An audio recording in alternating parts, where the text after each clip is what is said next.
প্রিয় দর্শক, এমন একটি দুরূদ শরীফের কথা বলবো, জীবনে একটিবার হলেও এই দুরূদ শরীফের আমলটি করবেন। নবীজি সাল্লাল্লাহু আলাইহি ওয়াসাল্লাম ওয়াদা করে বলেছেন, এই দুরূদ শরীফের আমলটি যদি আপনি করতে পারেন, পৃথিবীর মধ্যে সবচেয়ে সুখী মানুষ আপনি হবেন। কোনো কিছুর অভাব অনটন আপনাদের কাছে থাকবে না। টাকা পয়সা, ধন দৌলত, মান সম্মান সবকিছু আল্লাহ রাব্বুল আলামিন আপনাদেরকে দিবেন। যারা অসুস্থ আছেন তাদেরকে আল্লাহ তাআলা সুস্থ করবেন এবং পৃথিবীর মধ্যে আল্লাহ আপনাকে সম্মানিত করে দিবেন। আল্লাহু আকবার।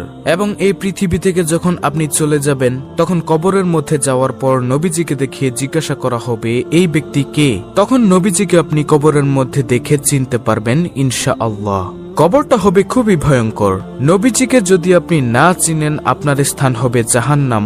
আর আপনি এই দুরূদ শরীফের আমলটা যদি করতে পারেন, তাহলে অবশ্যই নবীজিকে কবরের মধ্যে দেখে চিনতে পারবেন এবং বলতে পারবেন, ইনিই হচ্ছে আমার নবী, বিশ্বনবী, আখিরি নবী, নবী মুহাম্মদ সাল্লাল্লাহু আলাইহি ওয়াসাল্লাম। এত পাওয়ারফুল এই শ্রেষ্ঠ দুরূদ শরীফটা। তাই আমি আপনাদেরকে এই শ্রেষ্ঠ দুরূদ শরীফের আমলটা সম্পর্কে বলে দিব। কবরের মধ্যে আপনাদের কোনো ভয় থাকবে না। এবং যেই হাসরের ময়দানে মানুষ হাহাকার চিৎকার করবে, এই হাসরের ময়দানেও আপনাদের কোনো ভয় থাকবে না। এবং হাসরের ময়দানে আল্লাহ রাব্বুল আলামিন আপনার হিসাবটা একেবারে সহজভাবে নিবে, এই দুরূদ শরীফটা যদি আপনি পাঠ করতে পারেন, দুরূদ শরীফের আমল করতে পারেন। কিন্তু প্রিয় দর্শক, একটি শর্ত হলো, শুধু দুরূদ পাঠ করলেই হবে না, পাশাপাশি আপনাকে নবীজির সুন্নত এবং আল্লাহর ফরজ বিধানগুলো পালন করতে হবে। দেখা গেল যে আপনি নামাজ পড়লেন না, রোজা রাখলেন না, হালাল হারাম বিবেচনা করলেন না, শুধু দুরূদ পাঠ করলেন। হাসরের ময়দানে আল্লাহ রাব্বুল আলামিন আপনাকে ডাকবে। ডাকার পর আপনার চেহারার দিকে তাকাবে এবং আমলনামার দিকে তাকাবে। তাকিয়ে আল্লাহ রাব্বুল আলামিন বলবে, যাও বান্দা, তোমাকে আমি ক্ষমা করে দিলাম। তখন আর কোনো প্রশ্ন করবেন না। এই দুরূদের উসিলায় আপনি বিনা হিসেবে হাসতে হাসতে জান্নাতের মধ্যে প্রবেশ করতে পারবেন ইনশাআল্লাহ, যদি আল্লাহ দয়া দেন। তাই আমি আপনাদেরকে অনুরোধ করে বলবো, অবশ্যই দুরূদ শরীফের আমল করবেন।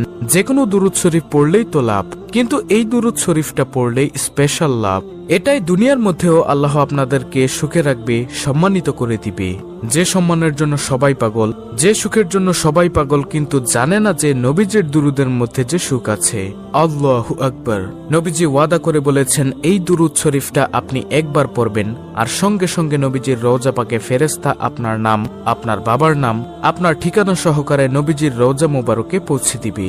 এবং সঙ্গে সঙ্গে আপনার মর্যাদা আল্লাহ তাআলা 10 গুণ বৃদ্ধি করে দিবেন।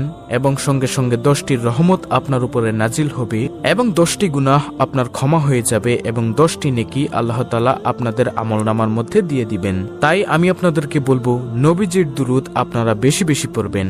আমি স্ক্রিনের মধ্যে বাংলাতে এই ছোট্ট দুরূদ শরীফটা লিখে দিব। ইনশাআল্লাহ আপনারা এই দুরূদ শরীফটা প্রতিদিন সকালে 100 বার পড়বেন।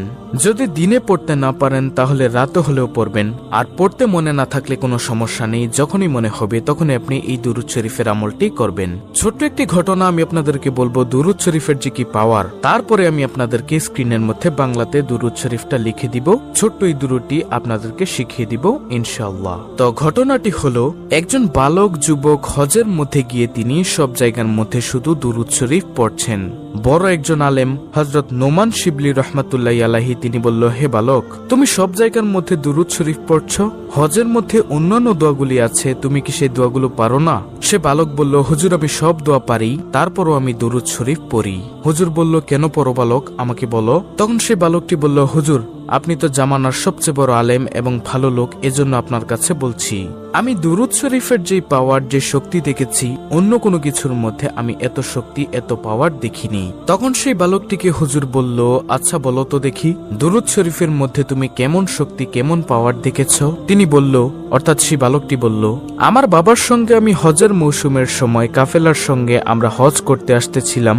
আসার সময় পথিমধ্যে আমার বাবা হঠাৎ করে অসুস্থ হয়ে গেল। অসুস্থ হয়ে যাওয়ার পর আমাদের যাত্রা বিরতি করলো। সেখানে আমরা অবস্থান করলাম আমার আব্বু অসুস্থ দেখে। তো আমার আব্বু অসুস্থ দিনের দিন এবং সময় সময় বাড়তেই আছে। এজন্য আমাদের কাফেলার মধ্যে আমাদের সঙ্গে যারা ছিল, এক দলের মধ্যে তারা বলল, হে বালক, তুমি তোমার আব্বুর খেদমত করো, সুস্থ হলে তুমি রাস্তা দিয়ে চলে এসো, আমরা চলে যাই মক্কাতে হজ করার জন্য, তোমরা আস্তে আস্তে আসো। তখন সে বালক বলল, আমাদের কাফেলার লোকগণ সবগুলো চলে গেল এবং আমি আমার আব্বুর খেদমত করছিলাম। হঠাৎ করে আমার আব্বুর অসুস্থ আরো বেড়ে যায় এবং হঠাৎ করে দুনিয়া থেকে বিদায় নিয়ে চলে যায়, মারা যায়। তারপর আমি দেখলাম হুজুর আমার বাবার চেহারাটা কালো কুচকুচে হয়ে গিয়েছে, বিগড়ে গিয়েছে, খারাপ হয়ে গিয়েছে। আমি দুশ্চিন্তায় পড়ে গেলাম, হায়রে এমন একটি জায়গার মধ্যে, মরুভূমির মধ্যে আমার আব্বুর এই অবস্থা, আশেপাশে কোনো মানুষও নেই।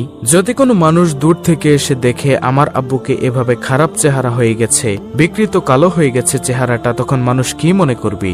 তখন তিনি অর্থাৎ বালকটি কান্না করতে করতে বাবার চেহারার মধ্যে কাপড়টা দিয়ে ঘুরে কান্না করতে করতে সেই জায়গার মধ্যেই মনের অজান্তে ঘুমিয়ে গেছে। তিনি বললেন, অর্থাৎ বালকটি বলল, আমি ঘুমের মধ্যে দেখলাম একজন সাদা জুব্বার সাদা পাগড়ি পরে আমার আব্বুর কাছে আসলো।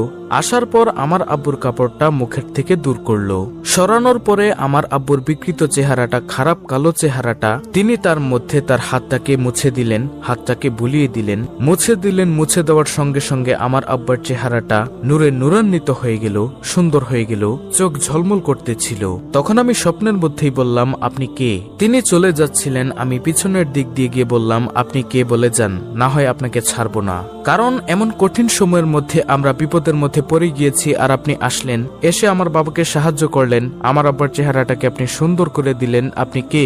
আপনার পরিচয় আমি জানতে চাই। তখন তিনি বললেন, অর্থাৎ ওই সাদা জুব্বা পাগড়ি পরা তিনি বললেন, আমি আর কেউই নই, আমি হলাম বিশ্বনবী, আখিরি নবী মুহাম্মদ সাল্লাল্লাহু আলাইহি ওয়াসাল্লাম। সুবহানাল্লাহ। তখন তিনি বললেন, আপনি কেন এসেছেন ইয়া রাসূলুল্লাহ সাল্লাল্লাহু আলাইহি ওয়াসাল্লাম? আপনি নিজে চলে এসেছেন কেন? আল্লাহর রাসূল তখন বললেন স্বপ্নের মধ্যে, তোমার বাবা দৈনিক দিনে 100 বার দুরূদ শরীফ পড়ে, রাতে 100 বার দুরূদ শরীফ পড়ে। আজকের দিনেরটা আমি পেয়েছি, কিন্তু রাতেরটা পাই না। ফেরেশতাদেরকে জিজ্ঞাসা করলাম। ফেরেশতা তখন বলল, আপনার সেই আশেক, আপনার ভক্ত যে দুরূদ শরীফ পাঠ করে, আপনার উম্মত সে তো খুব বিপদের মধ্যে আছে, দুনিয়ার মধ্যে ভালো আমল করে না, এজন্য চেহারাটা পাল্টে গিয়েছিল, বিগড়ে গিয়েছিল, এজন্য রাতের দুরূদটা সে পাঠাতে পারে না। এজন্য আপনার আব্বু বিপদের মধ্যে পড়ে গিয়েছে, আমলে তেমন ভালো ছিল না, তারপরও দুরূদ শরীফটা পড়তে কখনো ভুলেনি। তার জন্য আমি রওজা থেকে চলে এসেছি, আমার প্রিয়কে, আমার আশেককে উপকার করার জন্য, সাহায্য সহযোগিতা করার জন্য। সুবহানাল্লাহ। তারপরে আল্লাহর রাসূল সাল্লাল্লাহু আলাইহি ওয়াসাল্লাম চলে গেলেন। এরপর সেই যুবক বলল যে, হুজুর আমি এরপর থেকে বুঝতে পারলাম দুরূদের মধ্যে যে কি ফজিলত, কি বরকত। এরপর থেকে আমি দুরূদ শরীফ পাঠ করি। প্রিয় দর্শক, এখন কথা হলো যে কোন দুরূদ শরীফ পাঠ করলে আপনার মর্যাদা বেড়ে যাবে, সওয়াব পাবেন। আজকে যে দুরূদ শরীফটা আমি আপনাদেরকে শিখিয়ে দিব, এটা 100 বার হলেও কমপক্ষে জীবনে পড়বেন। যদি পারেন প্রতিদিন পড়বেন, যদি না পারেন আপনার যখনই মনে চাইবে তখনই এই দুরূদ শরীফটা পড়বেন। প্রিয় দর্শক, আর সেই দুরূদ শরীফটা হলো, আল্লাহুম্মা সাল্লি আলা মুহাম্মদ কুল্লামা যাকারাহু যাকিরুন ওয়া কুল্লামা গাফালা আন যিকরিহিল গাফিলুন। প্রিয় দর্শক, আমি আবার বলছি, দুরূদটি ভালো করে শুনুন, স্ক্রিনশট নিয়ে নিন। আল্লাহুম্মা সাল্লি আলা মুহাম্মদ কুল্লামা যাকারাহু যাকিরুন ওয়া কুল্লামা গাফালা আন যিকরিহিল গাফিলুন। খুবই পাওয়ারফুল একটি দুরূদ, আপনারা প্রতিদিন 100 বার করে হলেও পড়বেন।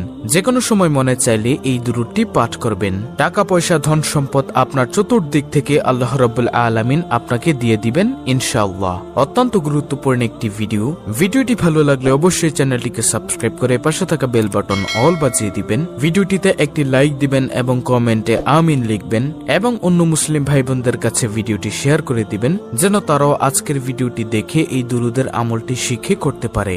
আল্লাহ রাব্বুল আলামিন আমাদের সকলকে এই দুরূদের আমল নিয়মিত করার তৌফিক দান করুন।